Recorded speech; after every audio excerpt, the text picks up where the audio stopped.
Sur les hauteurs du Sud Kivu, ces villageois se sont rassemblés sur une terre qui n'est pas la leur. Cette communauté pygmée a été chassée il y a 2 ans du parc national de Kahuzi-Biega, où elle résidait, à quelques kilomètres d'ici. Ahati a depuis beaucoup de mal à continuer son activité de tisseur. Nous avons beaucoup de difficultés pour avoir le matériel pour faire le tissage de nos paniers.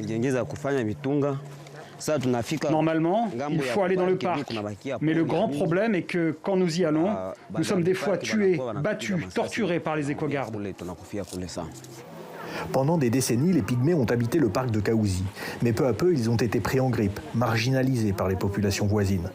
Ils vivent désormais comme des réfugiés, sans éducation pour les enfants, en volant parfois, comme l'assume Ahati. Ils n'ont pas le choix pour survivre. Et ici, ce sont les terres de la tribu Chi. Ces femmes ne les considèrent pas vraiment comme de bons voisins. Nous ne voulons pas des pygmées. Les pygmées ne cultivent pas. Ils viennent seulement voler nos ressources et notre bétail. Nous n'avons aucun problème avec eux, mais critiquons leur comportement bizarre. Le gouvernement avait voulu donner une partie des terres de cette tribu Chi aux pygmées l'an dernier, mais avait renoncé devant le tollé général.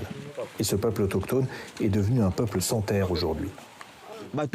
Même si des lois peuvent être votées par les députés, aussi longtemps que nous n'avons pas notre propre terre où habiter, cela ne résoudra rien sur nos droits.